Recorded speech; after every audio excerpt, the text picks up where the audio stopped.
veel tuleb. Tere tulemast minu poolt ka, et igaks juhuks mainin, et salvestatakse on ju seal, et te teaksite ka. Nii, aga kui mul küsiti, et mis on siis selle minu ürituse pealkiri, et oli suhteliselt raske öelda midagi. Ja jõudsin siis nii kaugele, et panin lihtsalt infootsing AI abiga või siis TI abiga. Miks siis niimoodi? Sest tavaliselt on nii, et kui ma kasutan seda AI-d, siis tavaliselt on see, et ma tahan midagi teada, otsida midagi.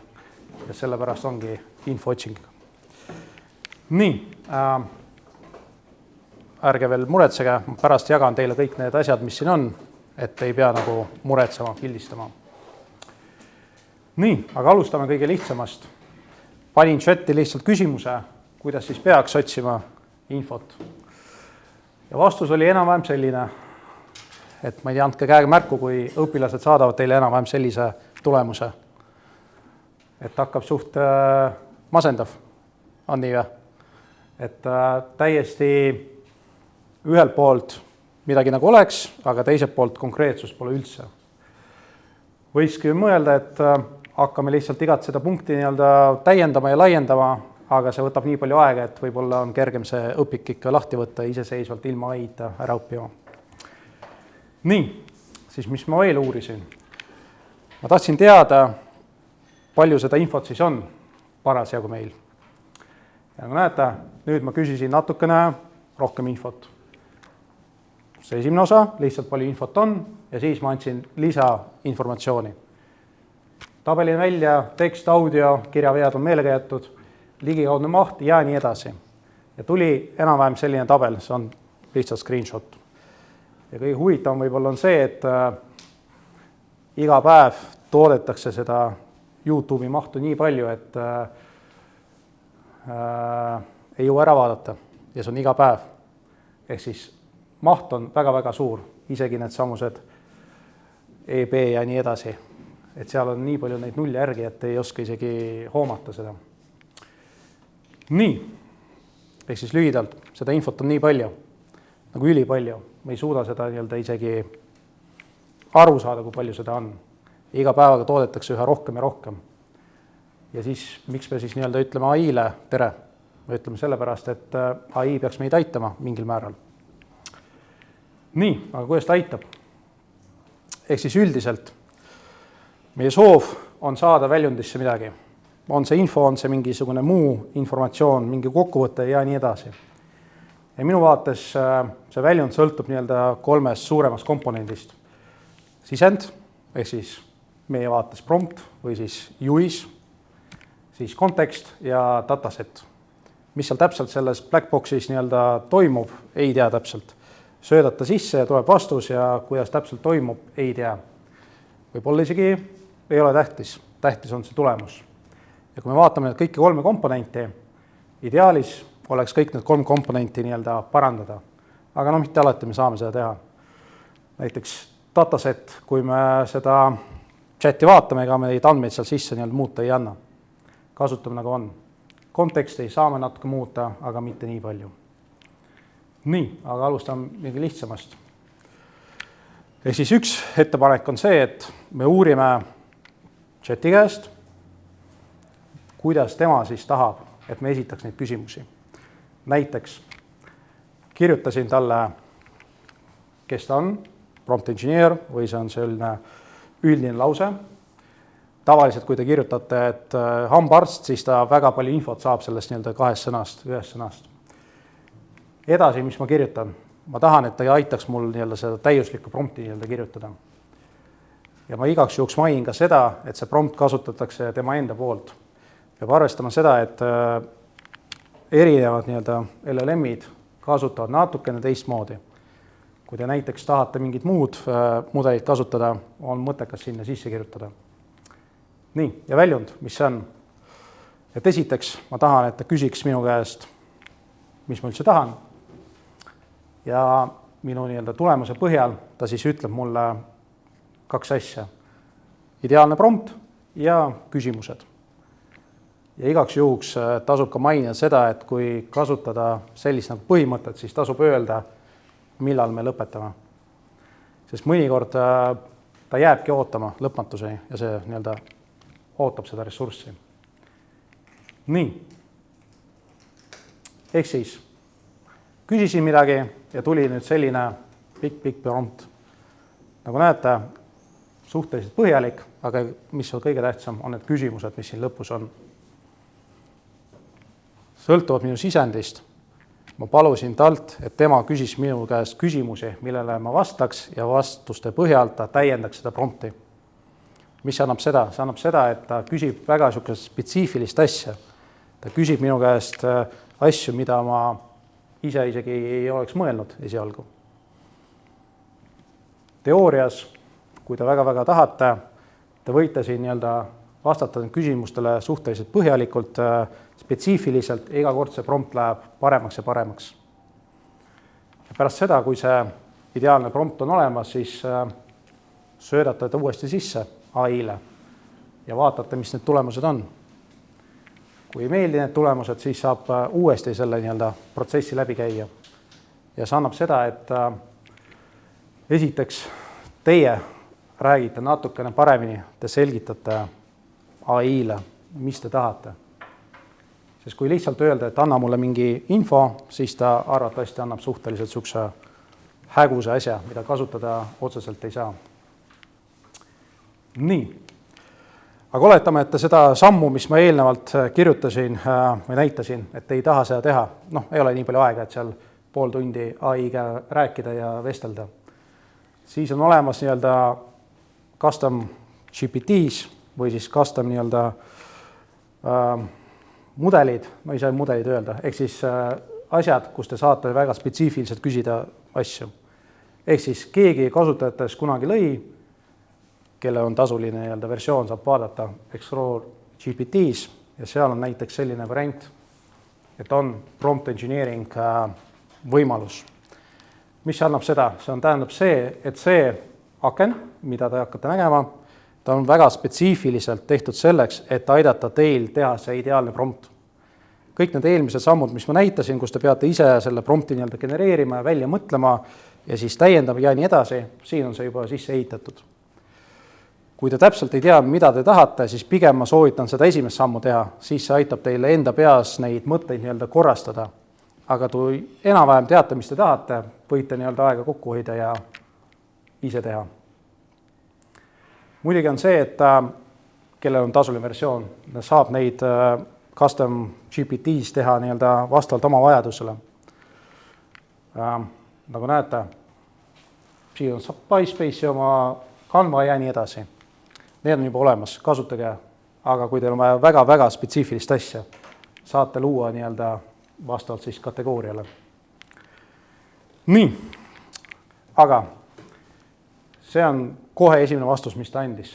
Ma lihtsalt küsisin seda ja tema andis mulle nüüd sellise vastuse. Et iseenesest täiesti alguseks täitsa okei, võib kasutada, aga jällegi selle versiooniga tasub natukene mängida. Ta annab teile rohkem võimalusi. Ja ma siiamaani pole näinud, et promptil oleks mingisugune piirang. Ta võib olla sihuke täitsa 2-3 lehekülge. Väga spetsiifiliselt. Nii. Ja muidugi, kui teil on see olemas, siis söödate ta uuesti chatile sisse ja vaatate, mis seal tuleb. Nii. On ka soovitused. Ma eeldan, et olete kuulnud vähemalt osades neist. Ehk siis igasugused akronüümid, EIP ja nii edasi. Ehk siis see taandub põhimõtteliselt sellele, et olge võimalikult konkreetsed ja täpsed. See peab aru saama, et see AI chat, AI LLM, ta ei ole inimene, kuigi ta tahab paista välja inimesena. Ta on masin, ta tahab suhteliselt spetsiifiliselt väga täpselt saada instruktsioone ja vastavalt nendele anda teile ka mingi vastuse. Pärast jagan slaide, võite siit kasutada ükskõik mida. Et mul endal otseselt lemmikut ei olegi. Ma kasutan vastavalt siis vajadustele. aga ma arvan, et lähiajal tekib neid juurde ja juurde, et see ei ole lõplik nimekiri. Nii, on olemas ka niisugused nii-öelda tehniiks, 12 tükki, see on võetud, ma ei tea kus. Aga näete, jällegi on erinevad võimalused, kuidas läheneda sellele nii-öelda küsimuse. Te saate luua persoone, te saate luua stsenaariume, te saate küsida väga spetsiifiliselt. Nii-öelda alustuseks täiesti okei ja mida rohkem te kasutate, seda täpsemaks teie nii-öelda küsimused ka muutuvad. Nii, panin ka veel ühe niisuguse slaidi, mida tulevikus võib-olla isegi täna oleks vaja. Ehk siis, kui otsime mingi infot, mingit raamatust või mingi pikemast allikast, tavaliselt me nagu arvame, et see raamat, kui ta on niisugune piisavalt paks, et see on piisavalt palju infot sees ja sealt oleks vaja midagi välja võtta. Ehk siis saab kasutada ka selliseid nii-öelda framework'e. Üldiselt võiks öelda, et kui te kasutate nii-öelda tasulist versiooni, siis ta annab natuke paremaid neid tulemusi kui see tasuta versioon. Nii, ma panen teile selle nii-öelda slaidide juurde niisugust 2 raamatut, et sealt te võite lugeda. Ma ei ütle, et nad on nagu ideaalselt, aga ma tahaks väita, et kui Google on selle teinud ja mingisugune see firma, siis arvatavasti nad on piisavalt head. See on erinevaid tehnikaid, saab leida selle, mis teile täpselt nii-öelda võiks sobida. Jällegi, ma ei tahaks öelda, et ei ole ideaalset versiooni. Tuleb katsetada natukene ja sealt nii-öelda edasi liikuda. Nii, palju tööriistu te teate siit listist? Kui te näete üldse listi, ei tea. List võib olla veel pikem ja laiem. Et osa on siis nii-öelda tasuta, aga nagu me teame, et need tasulised versioonid on natukene paremad kui tasuta versioonid. Või siis on mingi tasuta versioonil mingisugune piirang.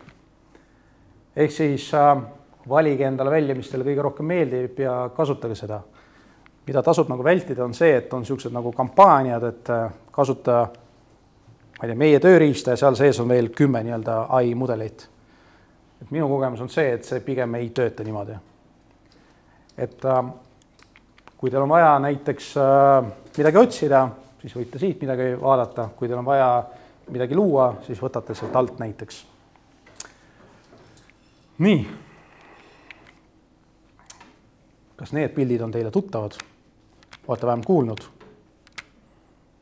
Ehk siis Copilot, Gemini ja Perplexity ja OpenAI on samamoodi. Ehk siis päris paljudel on olemas niisugune deep research või deep thinking või lihtsalt research nupp olemas.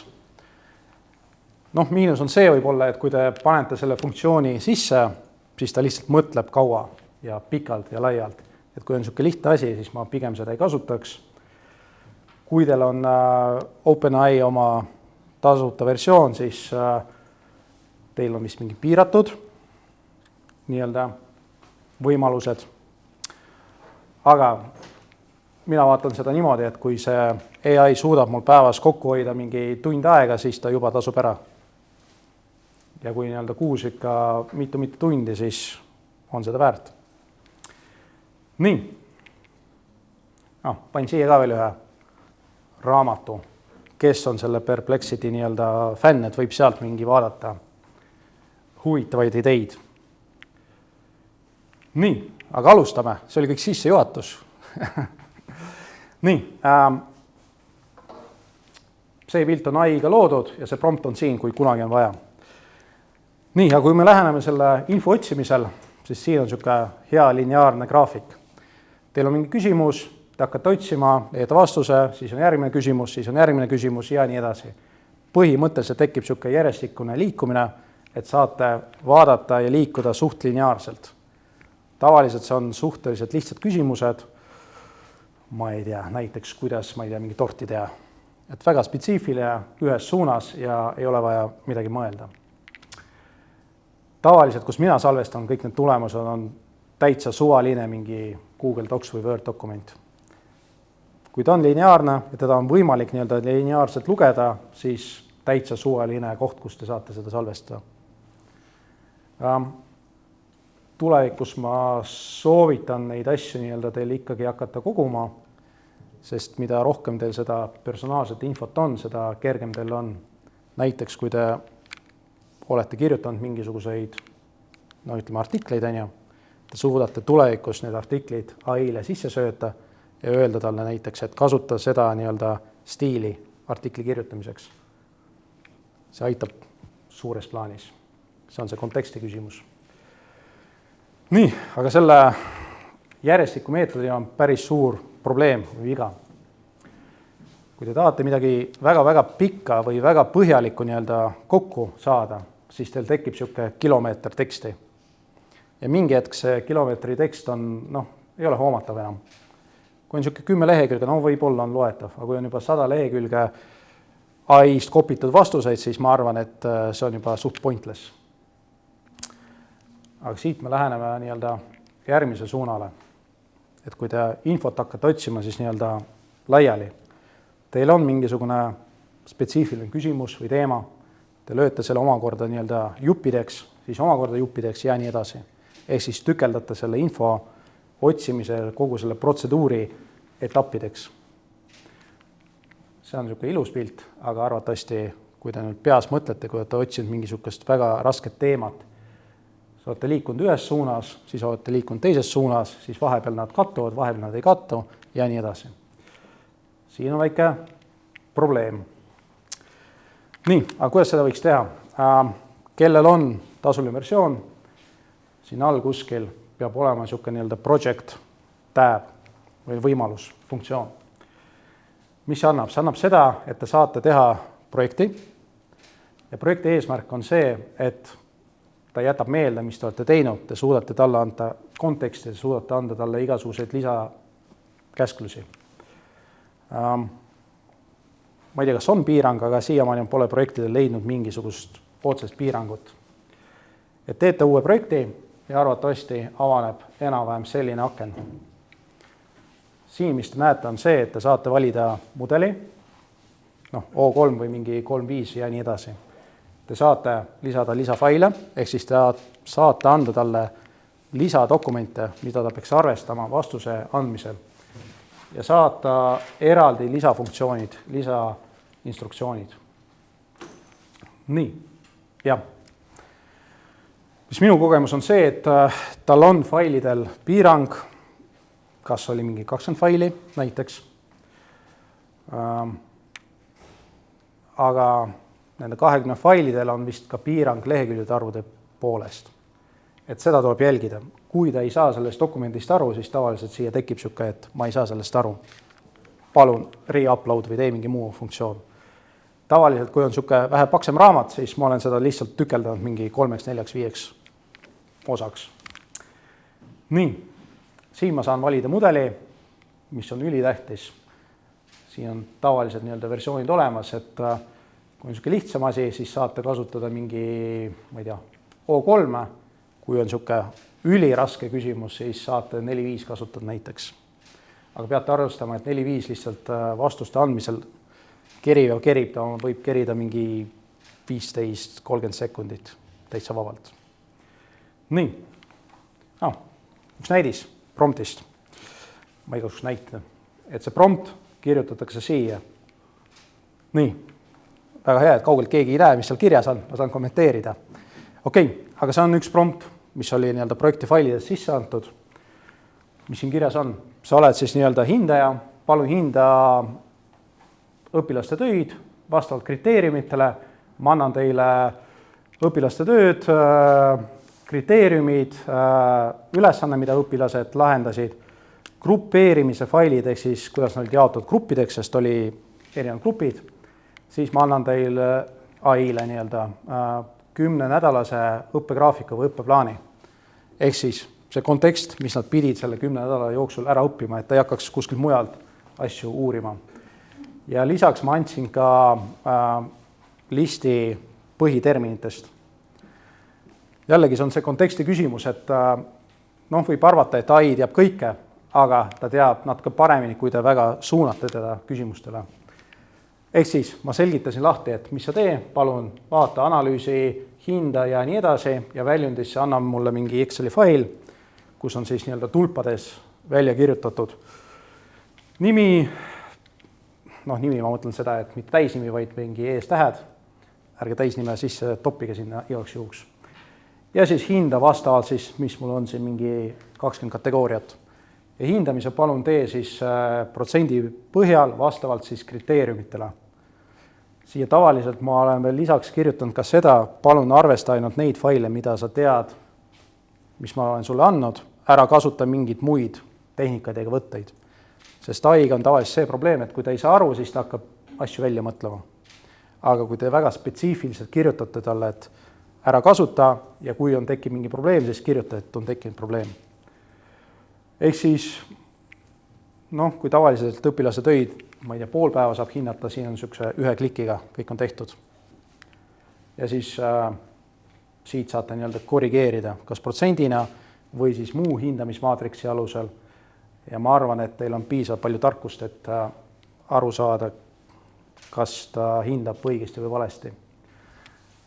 Me oleme katsetanud, ma olen hinnanud töid nii-öelda inimese poolt ja AI poolt ja päris hea kattuvus. Ehk siis, kui on niisugused lihtsamad asjad, need tööpikkused, õpilaste tööd olid niisugune lehekülg, mitte rohkem. Kui tekib olukord, kus õpilase töö on niisugune pikem, ma ei tea, 50 lehekülge, siis on mõistlikum võib-olla nii-öelda vähema kaupa hinnata. Nii, aga see on lihtne. Teine variant või veel mingi variant. Palju teist on kuulnud sellest Google Notebook LM-ist. Jah, ei võib olla. No näed, hakkab pihta. Kõik on selge. Aga jällegi, üks hea ressurss.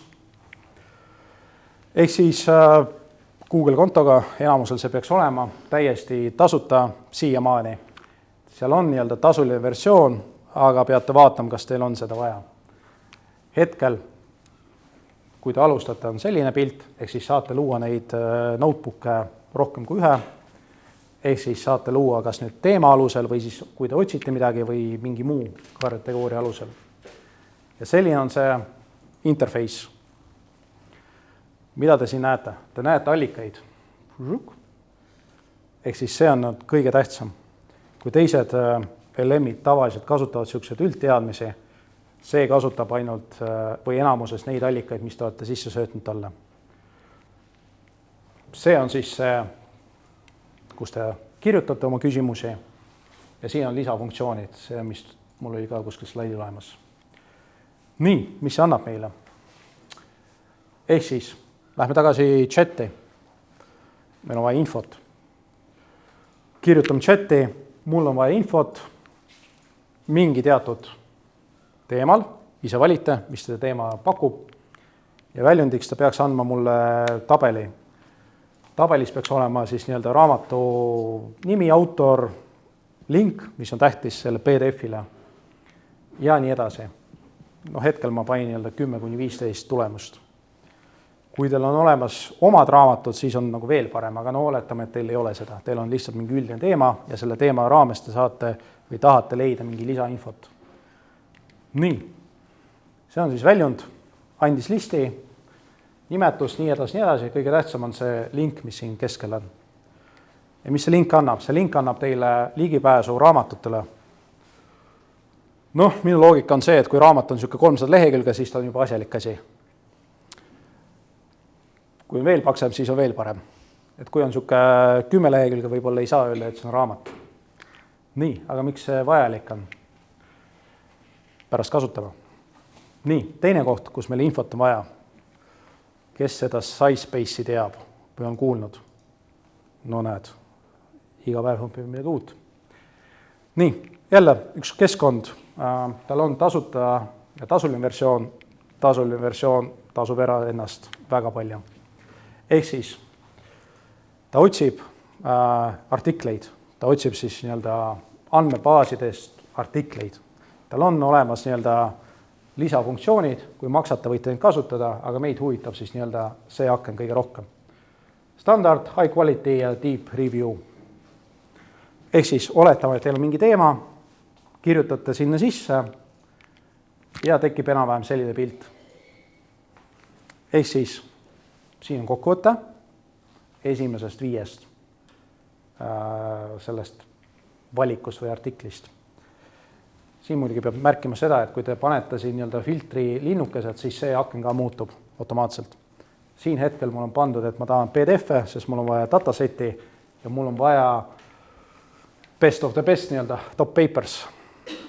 Ehk siis ta sorteerib neid ära niimoodi, et esiteks ma saan vajadusel selle PDF-i alla tõmmata, kus on täisartikkel. Ta annab mulle best of the best nii-öelda kokkuvõtte ja lisaks, mis siin on export button olemas. Export button teeb seda, et selle sama tabeli, mis te siin saite, te saate siia genereerida veel nii-öelda tulpasi vastavalt oma äranägemise järgi. Kas tahate vaadata, mis meetod oli või mis oli see valim ja nii edasi, sõltuvalt, mis teid huvitab ja saate selle eksportida. Minu vaates siis Excelisse. Siin on ka lisafunktsioonid, aga neid me praegu ei vaata, sest aeg saab otsa. Nii, mis me tahame teha? Ehk siis plaan on selline, et me tahame seda Notebooki LM-i toita võimalikult kvaliteetse infoga. Selleks, et see Notebook LM annaks meile õige vastuse. Sest kui me toidame ta nii-öelda mingi prügiga, siis arvatavasti ega ta targemaks ei saa.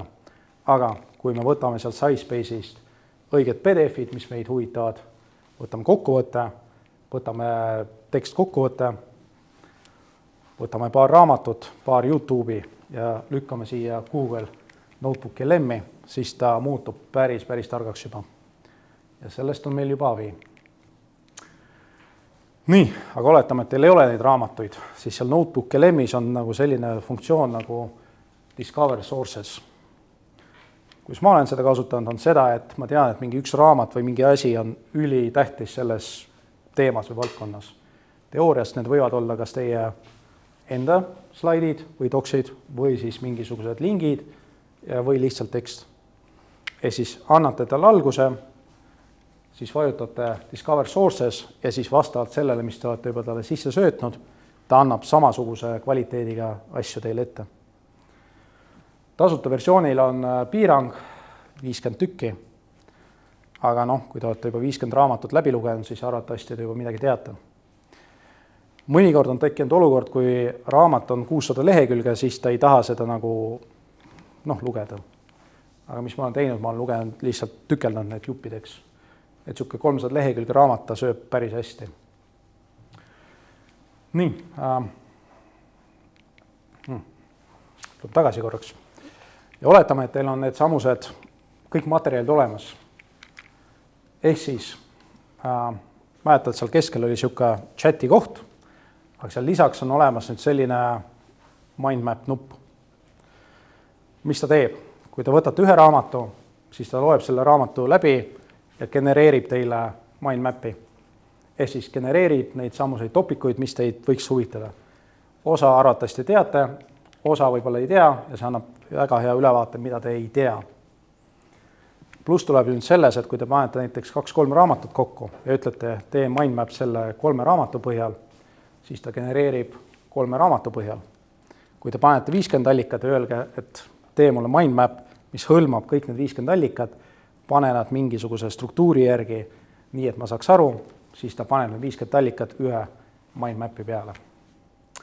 Siin muidugi võiks mainida, et mindmap ei ole concept map, see on 2 erinevat asja. Mindmap lihtsalt kaardistab seda sisu. Ja teoorias, kui te juba midagi teate, näiteks, mis mul on siin, energiasüsteemid, siit vaatate listi, okei, ma seda ei tea, vajutad siia, siis ta lükkab edasi ja nii kaua, kui ta on suuteline edasi viima. Ja oletame, et te satute mingi teemani, mis te ei tea. Ei tea, ongi kõik. Siis te vajutate selle nupu peale ja siin aknas, mis on see keskmine aken, ta hakkab teile seda lahti selgitama, mis see on. Ja positiivne on see, et ta ei hakka täiesti lambist teile asju rääkima, aga iga väide, mis ta teile ütleb, on kuskilt allikast võetud, mis oli seal vasaku pool. See tähendab seda, et see ei ole täiesti info, mis tuleb ei tea kust, vaid pigem see on info, mis on võetud teie poolt ette antud allikate põhjal. Mida kvaliteetsem allikas, seda parem see info tuleb. No ja siis vastupidi, kui te panete sinna Delfi artikleid, siis võib-olla ei tule kõige parem. Aga nagu näete, võib-olla ei näe, liiga tume, aga siin on nagu mitu pallikest. See tähendab, et selle tekstibloki ta on võtnud siin 2-3 kohast kokku. Ta on need läbi lugenud, loodetavasti aru saanud ja teinud teile ka kokkuvõtte. Ja see annab teile võimaluse siis nii-öelda aru saada nendest raamatutest selle osa, mida te veel ei tea. Lihtne. Nii, siis seal veel parema pool oli veel siuke nii-öelda koht, aknakoht. Ja need on need lisafunktsioonid, mis iseenesest on täitsa huvitavad. Esiteks saate keelt muuta, ei pea inglise keeles rääkima, võite türgi keeles rääkida. Siis keeli on suhteliselt palju seal. See tähendab seda, et ta muudab kogu selle interface'i ka vastavalt siis valitud keelele. Aga mis on kõige tähtsam? Ta muudab selle osa, siis conversation vastavalt sellele keelele, mis te valisite. Siis mis see on? See on audio kokkuvõte teie allikates 10-15 minutit. Mis on positiivne on see, et suhteliselt täpselt ta räägib sellest sisust, mis te seal allikates kasutasite. Ta ei hakka mingi täitsa ulme asja rääkima. Miinus on see, et tihtipeale tekstis on võib-olla kergem seal chati aknast leida seda, mis te tahate. Siin on ka nii-öelda interactive mode, siiamaani vist ainult inglise keeles. See on see, et te suudate, kui teil on hea mikrofon, temaga rääkida, esitada küsimusi juba nii-öelda audio teel. Ehk siis ta räägib ja siis küsite talt mingi küsimuse ja siis ta vastab allikatele. Ja siis niimoodi see käib. Ma olen proovinud paar korda töötas suht hästi, paar korda ei saanud keelest aru. Aga ma arvan, et lähitulevikus see kõik töötab. Nii, siin on siis selline veel koht. Ja siin on ka nagu erinev funktsioone. Study guide on nüüd see, et kui te tahate seda teemat õppida ise, siis ta genereerib teile siis nii-öelda meie mõttes ainekava siis, mida te peaksid õppima ja kuidas. Briefing doc, timeline, facts ja igasuguseid muid asju. Ehk siis siin on lihtsalt paar näidet, et paar nii-öelda mindmappi erinevate allikate suurusest ja siis mingisugused teemad, ehk siis need vastused, mis ta on andnud ja ma mõtlesin, et need on suhteliselt tähtsad. Selleks, et nad ei kaoks seal chati ajaloos ära, ma salvestasin eraldi nii-öelda note'ina. Miks see vajalik on? See annab seda, ta annab teile jälle konteksti.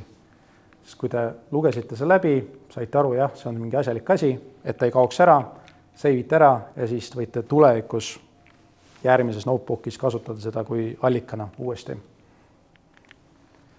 Nii. Aga põhiprobleem on see, et kus salvestada kõik seda. Et kui eelmine kord meil see Docs või Word dokument oli suhteliselt hea, aga nüüd tekib see probleem, et meil see info on nii suur ja ta läheb erinevas piirkonnas, erinevas suunas, siis peab arvestama, et tavaline niisugune teksti formaat enam ei tööta.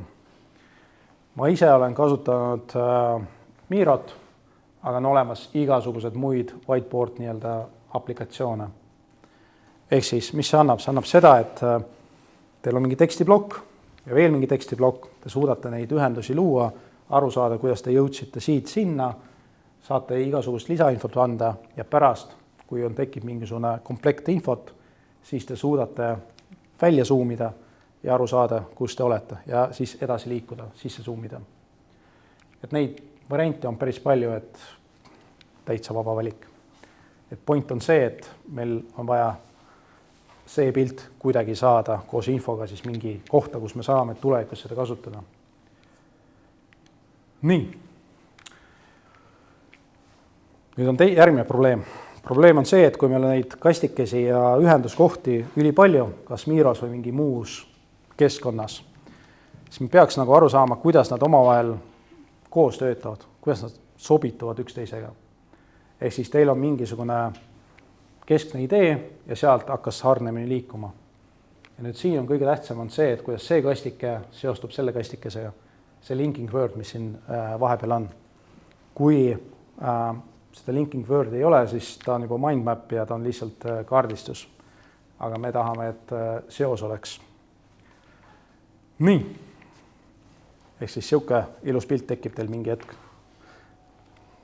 Noh, see ei pea olema nii-öelda füüsiline, aga see täitsa Miros või kuskil täiesti aktuaalne asi. Teil on jälle ülipalju infot, nad on omavahel kuidagi seotud, enda peas ta võib-olla töötab, aga homme tulete tagasi, ei saa enam mitte midagi aru. Aga teatud küsimustest täiesti töötav, kui ta ei ole väga keeruline asi, mis tahate teada. Kaardistate ära, koostate omavahel nii-öelda ühendused ja saate aru, mis on millega seotud. Nii. Aga mingi hetk sellest jääb puudu. Teil on vaja rohkem ja rohkem. Infot on nii palju, ta on omavahel nii palju seotud, et tahaksite teada, kuidas ta ikka koos töötab. Ja siis teil tekivad kastikesed või infokogumid ja mis on omavahel kuidagi seotud risti-rästi. Sama pilt, mis eelmine, aga siit ei saa enam kasu, siit ei leia mitte midagi.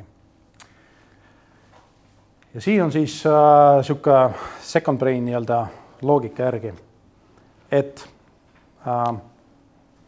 teil on vaja süsteemi, mis paneb kõik teie ideed ühte kohta, suudab need ideed omavahel ära siduda ja selgitada, kuidas on mis millegagi seotud. Neid keskkondi on palju, ma ei tea, keegi võib kasutada mingi muid asju, aga Obsidiani, mis mulle meeldib, on see, et ta on praktiliselt tasuta, ta on suhteliselt muudetav, te suudate seal teha vastavalt oma vajadustele. Sest õnneks või kahjuks inimestel kõik ajud on erinevad, ei ole ühte sama aju. Ja sama peab ka nüüd lähenema selle nii-öelda info otsimisele ja info kogumisele, et ei saa võtta mingisuguse ühte idee ja copy-paste'ida ja öelda, et see nüüd minu jaoks on hea. Seda peab tuunima vastavalt oma vajadustele. Nii, screenshot, kuidas see Obsidian seespoolt välja näeb. See on see mobiilivaade, aga meid huvitab see vaade rohkem. Et siin on siis nii-öelda märkmed, notes, tal on mingi sisu ja need sisud on omavahel kuidagi seotud. Ehk siis mäletad see eelmine pilt, kus oli mitu infoallikat ja nad olid omavahel kuidagi seotud. Siin me näeme graafiliselt, kuidas nad omavahel seotud.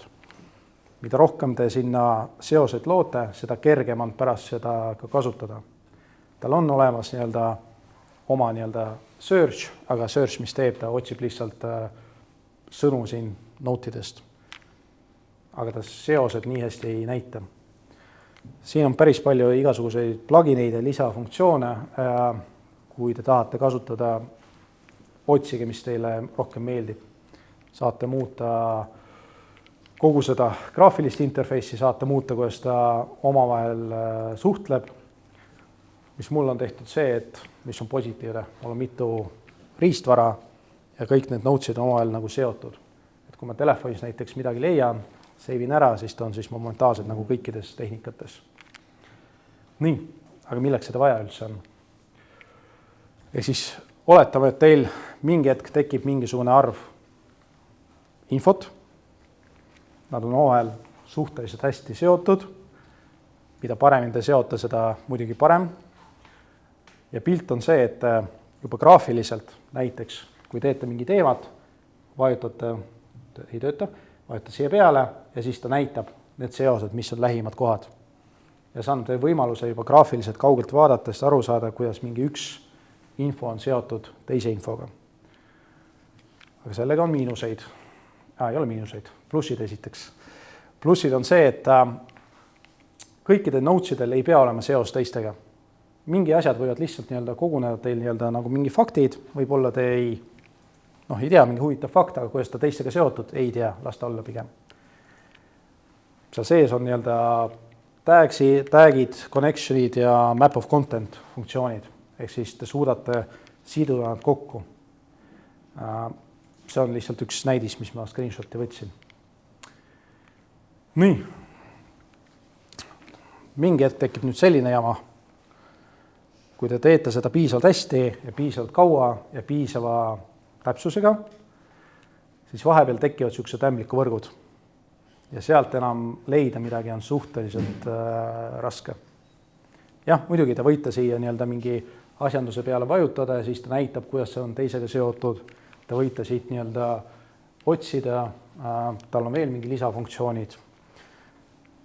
Aga ma ei tea, kus teile arvab, et hea kunstiteos, aga ei ole kasutatav. Nii. Mis me siis tahame teha? Ehk siis meil on üks koht, kus me hoiame oma notesi. Seda me saame toita kas notebookiga või Syspace'iga või lihtsalt tekstiga või Zoteroga. Vahet ei ole. Me toidame seda Obsidiani nii kaua, kuni meil tekib mingisugune andmebaas. See andmebaas on Markdown tekstina ja positiivne on see, et see Markdown tekst on mingi avatud formaat, seda võib kasutada igal pool. Kui meil see andmebaas on olemas, siis me ühendame seda Claude'iga. Jah. Siiamaani ma nägin ainult Claude'iga ühendamist. On olemas OpenAI, aga see on mingisugune eraldi raha eest. See ühendus on tasuta, aga see Claude'i limiit on nagu tasuline. Et mis see annab meile? See annab seda, et teie kui kasutaja avate akna, siis AI esiteks vaatab, mis te teate ja siis ta vaatab netist, mida te ei tea. Näiteks, kui te olete uurinud mingi teemat, te olete seda esiteks otsinud kõik need õpikud, läbi notebooki teinud nii-öelda kokkuvõtted, söötnud sisse, siis minnud Syspace'i, korjanud kokku kõik viimased artiklid, kõik võimalik info, mida rohkem, seda parem, jälle talle sisse söötnud, võtnud mingisugused tekstikokkuvõtted või lausa artiklid Zoterost. Ma ei soovita artikleid sisse sööta, ma soovitan artiklitest välja võtta need mingi teatud jupid ainult. Nii on kergem. Sest kui te selle oma Zotero nii-öelda andmebaasi siia kopite, siis see muutub väga suureks. Pigem vaadake kokkuvõtet ja juba siit saate tagasi tulla vajadusel. Nii, kasutate Claude'i. Claude siis nii. Claude vaatab nii-öelda sisu, vaatab netist lisaks ja saate kasutada. Ma panin teile slaidile ka nii-öelda, kuidas seda seadistada, see on väga spetsiifiline. Sest see MCP nii-öelda funktsioon, ta ei ole kõikidel olemas. Aga mis ta on, ta võimaldab AI assistentidel suhelda muude funktsioonidega. Kaasa arvatud mitte ainult sellega, te võite oma Google Drive'iga ühendada, te võite meiliga ühendada, kui julgete, võite oma kalendriga ühendada, ehk siis te annate talle luba teha muudatusi oma süsteemis. Siiamaani ma olen seadistanud pigem nii, et ainult selle ühenduse, et ma meilid ja muud asjad pigem ei ühendaks. Nii. Lähen sinna Claude'i ja täitsa tavaline nii-öelda prompt. Genereeri mulle 5 asja sellel teemal ja ühendad omavahel kokku. Väga lihtne. Võite neid prompte kasutada, kuidas ma ütlen, raskemaid ja kergemaid, aga point on selles, et need on minu poolt loodud ja see kõik on AI poolt loodud. See tähendab seda, et ma andsin talle teema, see konkreetne volt oli tühi, aga ma ütlesin talle, et vaata, mis mul on olemas ja selle põhjal loomiline uus teadmine ja ühendada kindlasti omavahel kokku. Ehk siis näete need connectionid. Ja kui te vaatate selle ühe lingi, siis siin on see täitsa tavaline tekst. Ta teeb selle kokkuvõtte või vastavalt nii, nagu te talle kirjutasite, ta ühendab nii-öelda teiste notidega ja kirjutab, kuidas nad omavahel kokku seotud. Ja mingi hetk juhtub see, et tekib see pilt. Aga mis on pluss? Pluss on see, et AI on kõik selle läbi lugenud ja ta teab, kuidas need asjad omavahel kokku seotud. Ja see annab teile selle, et te suudate esitada väga spetsiifilisi küsimusi ja ta teab, mida te juba teate ja selgitab teile, mida te veel ei tea. Nii. Jah. Nii, meil saab veel paar küsimust, siis saab tööle hakata. Kerge. Infootsing ikkagi.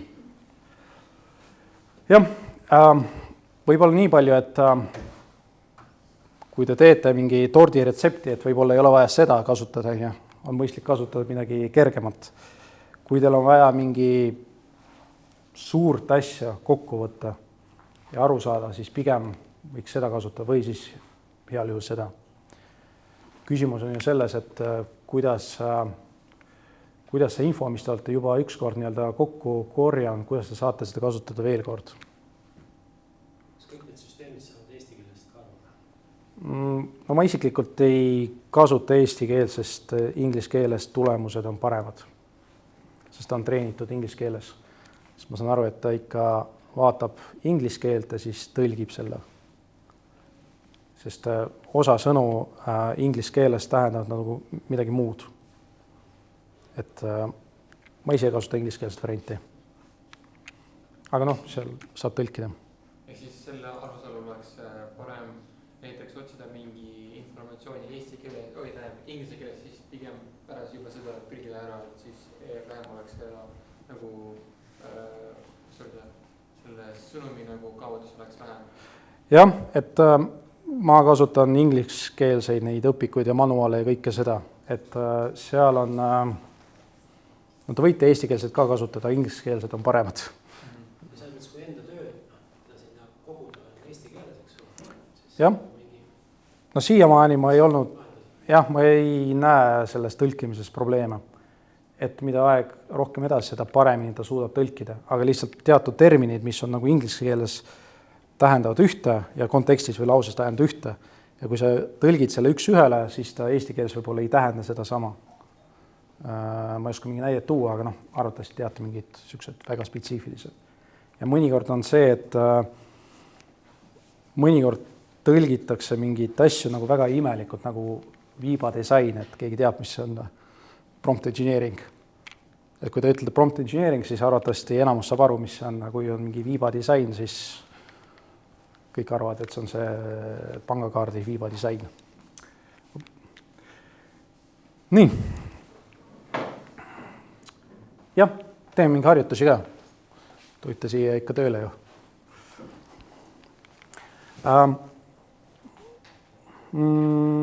Jah, ja siis link Drive'ile, kus need slaidid on ja kus on kõik see muu materjal ka. Et vaadake sealt slaidil, kus me parasjagu oleme, siis saame harjutada.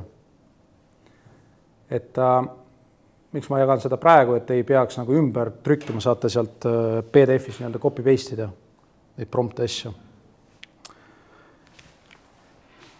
Nii, kui midagi, mingi slaid 56, võite sealt otsida. Nii, aga põhimõtteliselt oleks jube hea, kui te saaksite nüüd selle keerulise prompti nii-öelda lihtsalt tuimalt võtta, kopida, avada nii-öelda kas Copilot või OpenAI, pigem OpenAI, sest siin on kuskil kirjas ja selle sinna sisse sööta ja mõelge siis mingisugune küsimus, mis teid parasjagu huvitab. Ideaalis oleks mõelnud küsida seda, mida te juba teate, siis te saate vähemalt testida tema vastuseid.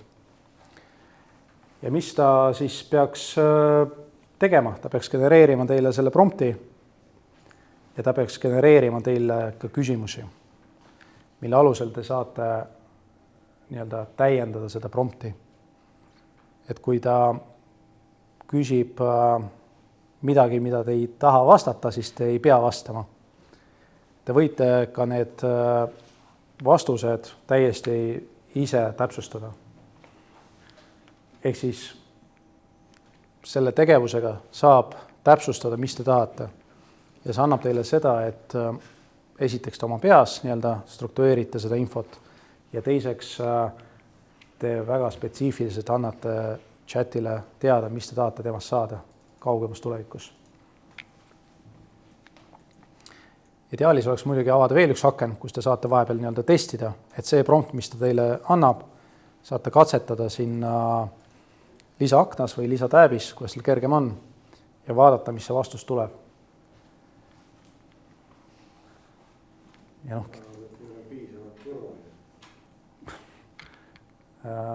jah, sest ma olen nüüd kokku puutunud ka olukorraga, kus ma teen oma account'i alt mingeid tegevusi ja ta jätab meelde, mis ma olen teinud. Et püüab nii-öelda vastata niimoodi, nagu mulle meeldiks.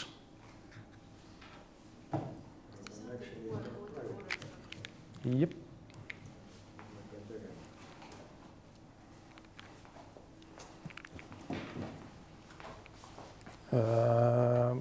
Advanced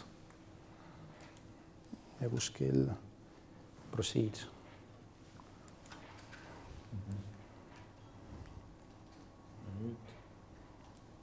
Mis ta tahab? Kiri. No, klikk, ma ei tea, mis ta tahab. No ma ei tea, klikk. Ai, ma ei tea. Aga kui uuesti sisse lüüa see aadress? Teistel ei ole või? Ma ei tea, ma ei julge vaadata. Keegi midagi teeb nagu, et siin ees on nagu olemas. Kas seda on parem teha lihtsalt nagu eraldi GPT või assistent või lihtsalt? Täitsa tavaline. Kõige lihtsam, mis selle valikus on. Jah, et point on selles, et aru saada, et ta teeb nagu mitu sammu.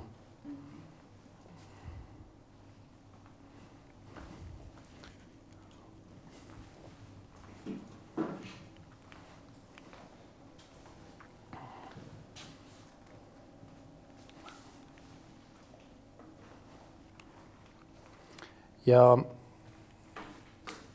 kui on teil slaidid olemas, siis saate esiteks selle promptiga näiteks koguda endale mingisuguseid õpikuid või kui teil on olemas veel parem, mida paksem raamat, seda parem. Ja proovige ta sinna Notebook LM-i sisse sööta. Ta vajab kindlasti sisse logimist, aga kui te jõuate sinna, siis öelge, ma lihtsalt näitan.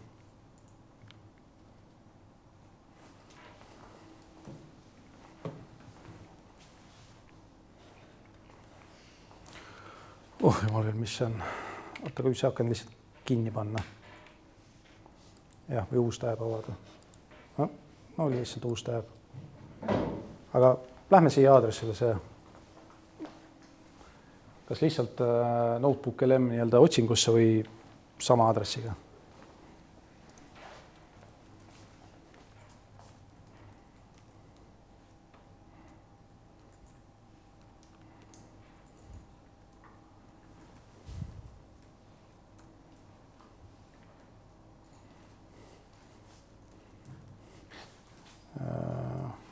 Las ma vaatan korraks.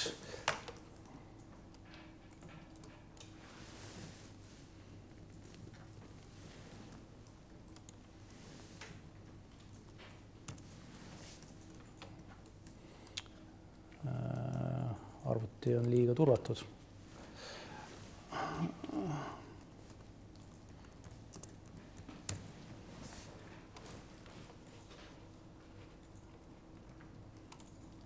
Katsetame seda. Jah, vajab siit. Olemas juba.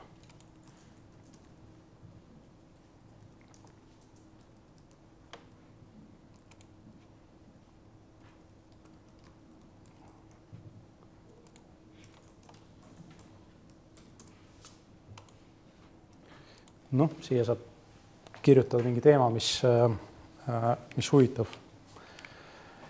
Kui te kasutate seda Notebook LM-i, kes on juba jõudnud nii kaugele, vaadake see Discover mode, et sellega peaks olema suhteliselt niisuguse kriitilise pilguga, sest ta ikka viskab seda, mis ta arvab, mis te tahate. Et mina lähen selle küsimuse pigem niimoodi, et ma olen andnud talle raamatuid, võimalikult paksu raamatut. Eeldates, et see, kes kirjutas selle raamatu, arvates teab, mis ta kirjutas.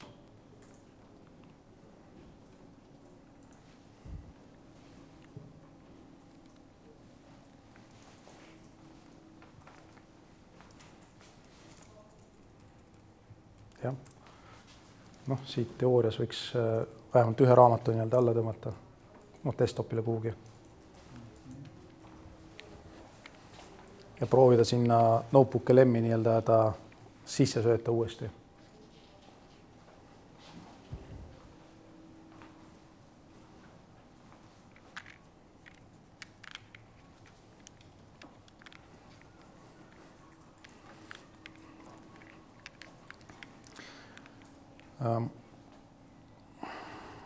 Ja kui te otsite neid raamatuid, siis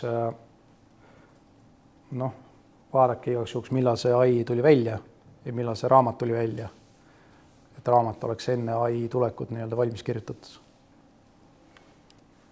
Sest tekib see olukord, kus ta kordab ühte ja sama teemat.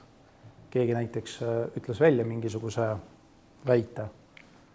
Teine copy-paste'is, juba kolmas copy-paste'is ja lõpuks jõudis olukord, kus välja mõeldud asi on juba korratud nii palju kordi, et nüüd ta muutus tõeliseks asjaks.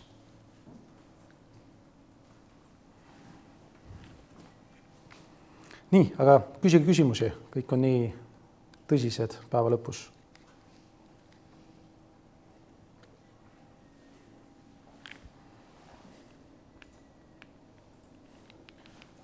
Teil kogemus on olnud ühendada Microsoft OneNote Notebook LM-iga?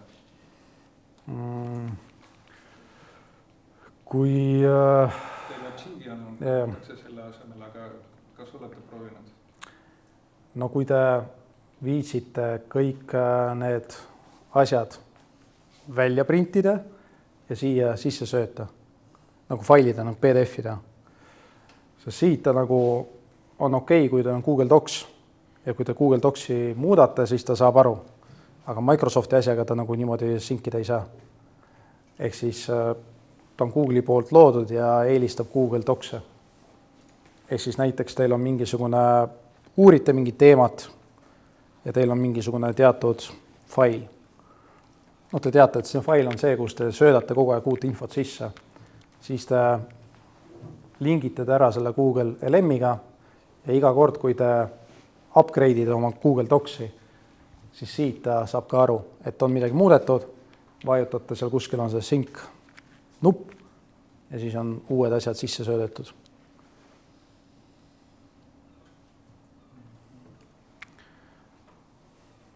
Kui ma saan siia selle mindmapi, kuidas ta muutus, ma saan ta ise siin või merega muuta, kui ma näen äkki, et peaks õige olema, et kui ma tahan ikkagi midagi muuta, ei saa tõsta, eks ole, siis ma pean. Pigem mitte, see mindmap on pigem selleks, et kaardistada neid allikaid või seda sisu. Aga see võib sealt nii-öelda välja eksportida ja mingi teises programmis muuta, jah, aga noh, see point lihtsalt kaob ära mingi hetk.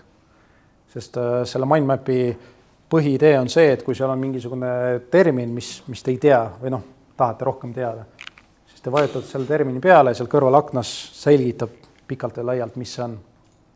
Ma ei tea, prooviga vajutad mingi suvalise asjale. Ja siis ta selgitab ja seal on niisugused hallikesed, vaata, kas mul on. Jah, et kui ma siia vajutasin, siis ta nii-öelda esitas küsimuse. Ja pluss on see, et no loodetavasti see materjal, mis te sisse söötsite talle, ta on õige.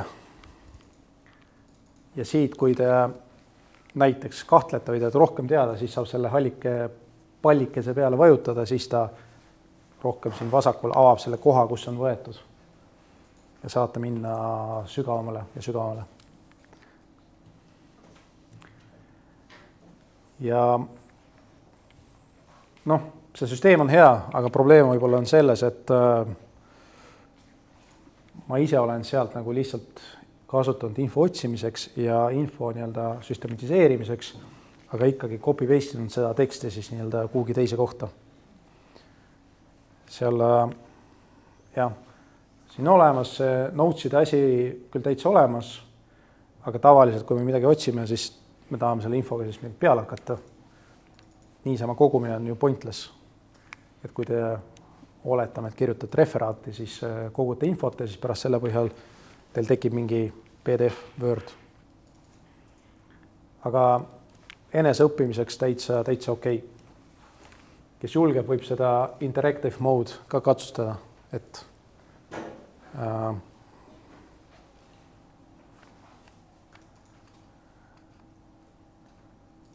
inglise keeles täitsa töötab, et eesti keeles nii ja naa.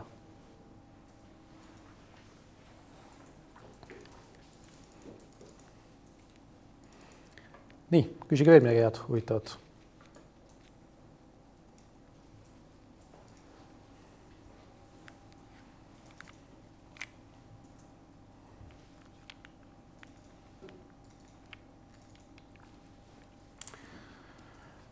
Ja võib-olla see pilt nii-öelda ei tundu tähtis, aga põhimõttes nii-öelda AI ajal see ongi see põhituum. Meil on seda infot nii palju, et on laiali igal pool. Ja nüüd see seos, mis on selle ühe infoallika ja teise infoallika vahel, et see nagu omab tähtsust. Sest inimese aju töötab enam-vähem sama põhimõttega, et kui küsida, mis on mingi auto numbrimärk, siis võib-olla see info ei oma tähtsust. Ja kui see seotakse mingi muu asjaga, siis see jääb paremini meelde.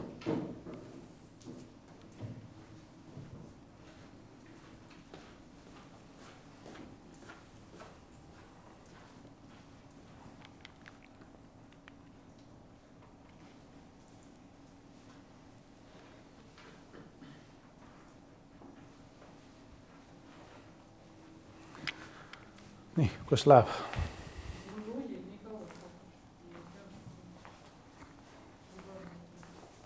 Kerib.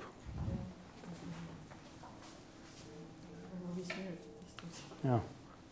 Äkki refresh selle brauserile ja sisse sööta talle mingi muu dokument, mis on juba olemas.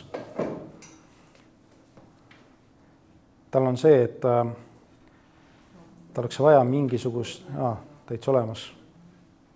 Hakkab kinni panna.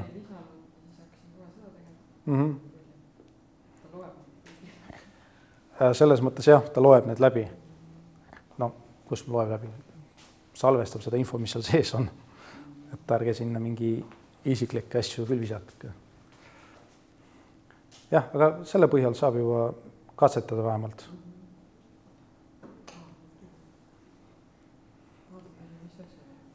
No kui play vajutada, ja kui kõlar on või ei ole, siis ta teeb kokkuvõtte nendest allikatest, audio. Ja, ehk siis hetkel ta on natuke pooltoores, ma ütleks. Aga kui teil on vaja mingisugust kiiret ülevaadet anda, et on väga raske mingi paksu raamatu selgitada 10 minutiga. Aga kui te näiteks teemat üldse ei valda, siis see võib-olla aitab. Ja see interactive mode, jah, kui keegi julgeb seda kasutada, see on ka päris huvitav. Eelmine nädal ikka päris hästi töötas.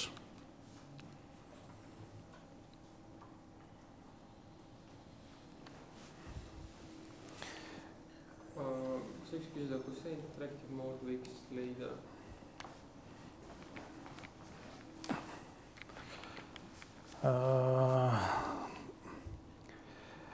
Nii, aga vajuta see generate. Nii, oota, ta kerib mõnda aega.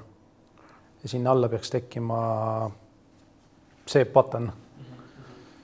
Kui ta tekib, siis on hea. Kui ta ei tekib, siis ta sulle ei teki lihtsalt. Siis ta on lihtsalt mingi beta versioon. Okay.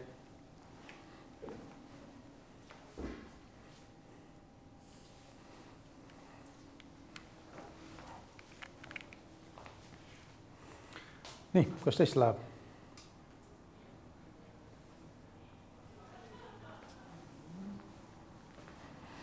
Nii, ja nüüd vajutada seal mingisuguse asjanduse peale, mingi sõna peale.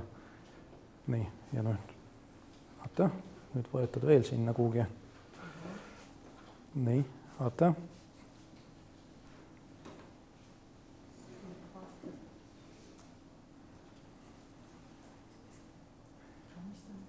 Ja, vajutada korraks suvalisele. Nii, paneks selle akna kinni. Nii, ja siis avada see chat'i tab. Ekraan on lihtsalt liiga väike. Ja nüüd ta andis selle küsimuse peale siis nii-öelda kokku. Ekraan on lihtsalt liiga väike, et peaks nagu suuremaks tegema või selle teksti suuruse väiksemaks tegema, et oleks näha 3 nii-öelda tab'i. Ma ise ei saanud aru, et ta siia läks. Nii, ja nüüd ta andis selle mingi teksti kokkuvõtte ja siin on niisugused hallikesed, pallikesed. Ja kus ta võttis. Et pluss ongi see, et ta ei võta täitsa suvaliselt mingit netis, mingi Delfist ja kus iganes. Ta annab sealt allikatest, mis te ise talle sisse söötsite. Aga siit tuleme tagasi selle juurde, et see dataset, mis te peate talle sisse söötma, see peaks olema võimalikult nii-öelda kvaliteetne. Kas meie süsteem oskab jooniseid ka lugeda? Graafikat? Kas me nüüd räägime skeemidest või me räägime piltidest? No ma ei tea, näiteks kaarti, liiklussageduste kaart teedel. Ma olen sisse söötnud pilte, mis on õpilase poolt tehtud neid mindmap'e nii-öelda. Neid ta saab aru. Ma olen sisse söötnud elektriskeeme, mida ta ei saa aru. Ehk siis saab aru ja ei saa aru, see on nagu suhteline, ta vaatab, kas ta on varem niisugust asja näinud ja loeb seoseid. Ehk siis niisuguseid koera ja kassipilte, see on nagu täitsa okei, et sellest saab väga hästi aru. See liiklussageduse see, et seda võiks proovida. Ma arvan, et mingi asja ta sealt ikka loeb välja, kui ta on piisavalt kvaliteetne. Aga kui on niisugune rätsepa lahenduse mingi väga spetsiifiline skeem, siis satub ette. Aga seal alguses, kus me rääkisime nendest projektist, te saate seda tuunida ja tuunida te saate niimoodi, et te söödate talle sisse andmebaasi dataseti. Kui on teil mingi skeemide selgitusi, näiteks õpilased peaksid teile joonistama mingit skeemi. Neid ka joonistad natuke erinevalt, eriti kui käsitsi. Te söödate talle ideaalse paar varianti ja ütled, palun võrdle see õpilase poolt toodetud hakatis selle ideaalse variandiga ja too välja kattuvus mingi protsentides. Ja siis te saate aru näiteks, keda tasub nii-öelda veel lisaks kontrollida ja kes on juba päris hea. Aga me räägime nagu suurtest mahtudest. Kui on niisugune 2 tööd, siis see on nagu pointless. Kergem on nagu käsitsi. Jah. Aga teiselt poolt ega õpilased ka lollid ei ole. Nad söödavad samamoodi need ideaalsed skeemid kuhugi sisse ja ütlevad, et tee mulle midagi sellist, mis läbib selle nii-öelda kontrolli. Ja kui teil ei oma seda nii-öelda nii palju mõistust, et aru saada, et see, mis tehti, on vale, täitsa vale, ja siis lasete lihtsalt AI-l kontrollida, ta ütleb, et on okei, siis on jama juba. Sest AI kontrollib olemasoleva asjaga.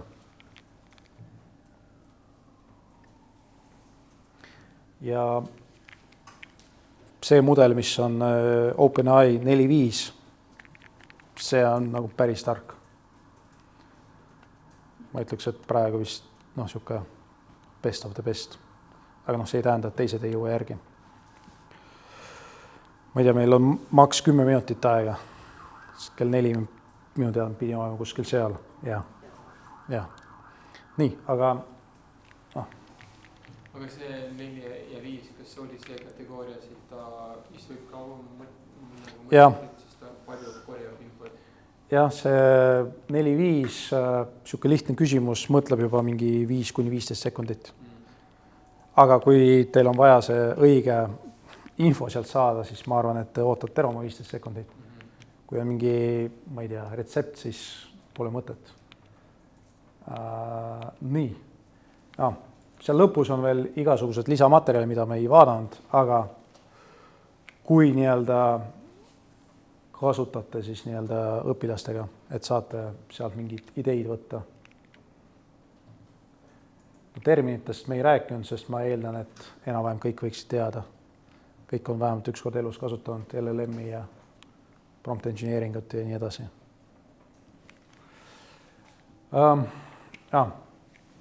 ma panin selle, ma ise pole seda kasutanud, aga see Stanford andis välja ka mingisuguse oma AI chatboti. Et võib katsetada, et võite pärast jagada kogemusi, muljeid.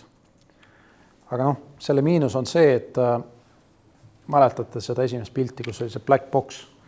Ja ta täpselt ei tea, mis seal black boxis toimub. Ta annab teile mingi vastuse, aga selle kontrollida mingi allika vastu on nagu üliraske. Samas võib proovida niimoodi, et katsetada, et öelda, et näed, mul on selline vastus, mul on siin 5 allikat, palun kontrolli, kas see sobib või mitte. Aga tavaliselt see lihtsalt võtab nii palju aega, et point kaob ära. Jah, rohkem ei olnud. Nii, küsimusi, ettepanekuid?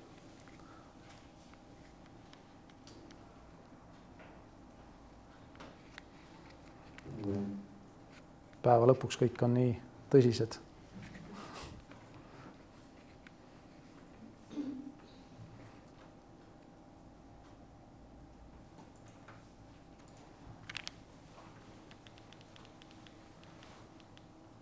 Jah, jätan selle ülesse.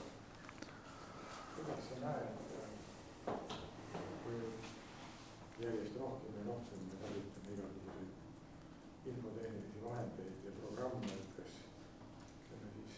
selline klassikaline suhtlus näost näkku õpetaja ja õpilase vahel nagu hägustub, kaob või säilib?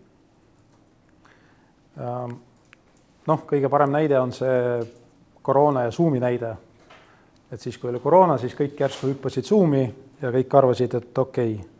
Pärast, kui see koroona lõppes ära, siis natuke aega jätkus see Zoomi aeg. Ja nüüd, mida rohkem aeg edasi, seda rohkem tahetakse face-to-face nii-öelda kohtumisi. Ma arvan, et selle AI-ga toimub enam-vähem sama lugu. Mingi hetk tekib see piik nii-öelda, kus kõik tahavad ainult AI asja ja siis vaikselt hakkab hääbuma uuesti.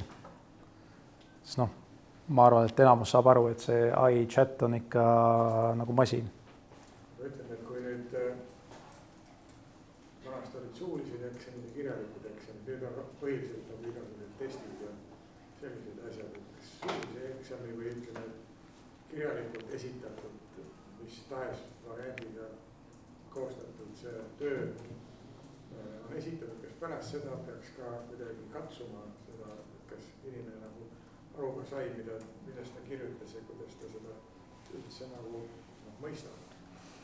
No, kui grupp on väike, mingi 15 inimest, siis on aega sellega tegeleda. Aga kui rühm on siuke 300 inimest, no ei jõua eriti igale ühega rääkida 5 minutit, see on ju nii pikk aeg.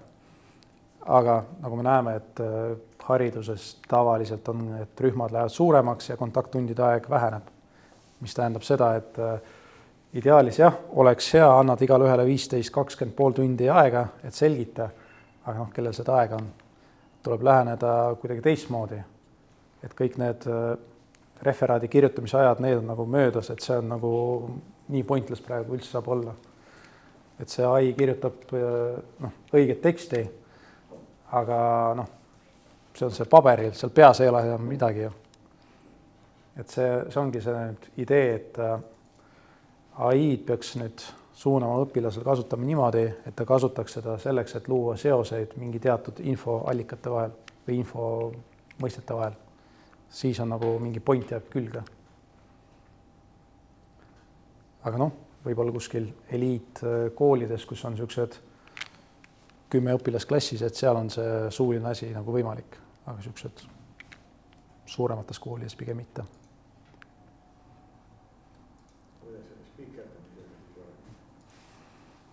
Noh, läheb nagu alati. Keegi hakkab nagu, kus ma ütlen, tulete kõik ühte klassiruumi ja siis hakkate minu nähes seda testi täitma, et hakkavad selle vastu võitlema. Aga praegu on juba olemas brauserite laiendused ja et näitavad, siin on õige vastus.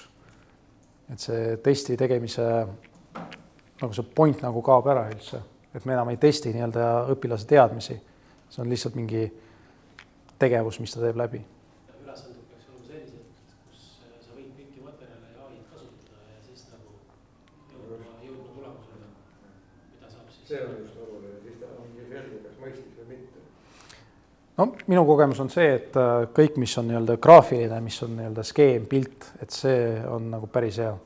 Isegi kui anda ülesandeks, et näed, sul on see küsimus, koosta mindmap, concept map, teeb manuaalselt nii-öelda paberil pliiatsiga. Et see on natuke parem, kui ta kirjutab 10 lehekülge referaati. Ja ta võib seda juba AI-ga teha. Jah, aga see protsess, kus ta nii-öelda vaatab, et mul on siin teadmine, seal teadmine, kus omavahel nagu seos on, et see on nagu tähtis. Et need mindmapi ja concept mapi tarkvarad AI-ga on täitsa olemas, et võib kasutada. Aga see, kus tal on A3 või A4 nii-öelda piiratud arv nii-öelda pindalat ja pärast, kui õppejõud vaatab seda hakatise pilti, siis ta nagu suht visuaalselt kiiresti saab aru, kas on seal mingi teema või ei ole. Sest jah, võib anda talle, et näe, koosta mindmap, kasuta seda AI tarkvara, mis ta teeb, et see oli see esimese slaidi näide. Lööb ühe lause sisse, sealt tuleb siuke kilomeetri teksti. Point kaob ära. Kui mõelda selle nagu AI enda mingi nagu õppimist temaga nagu suhtlemist ja koostöö partnerlust nii-öelda, et siis nagu aluskivi oleks see, et näiteks ma peaksin õppima pigem selle prompti õigesti talle andma või nagu, kus see nagu punkt A algab oma alguspunkti? No mina alustaks sellest, et aru saada, milleks sul seda vaja on, esiteks. Tavaliselt see on mingi ülesanne, mis sa pead täitma. Ja siis AI vahend on nagu kalkulaator. Sa kasutad seda, et saada või jõuda mingi tulemuseni. Et see promptimine on samamoodi, et on juba päris palju neid kohti, kus saad mingi lolli lause sisse kirjutada, siis ta struktureerib suht hästi. Aga see on jällegi tööriist, mida sa pead kasutama. Et sa pead teadma need 10 tööriista, mis viivad sind võimalikult kiiresti punktist A punkti B. Aga kõik on katsetamine. See asi on nii uus, et asjad muutuvad nii kiiresti.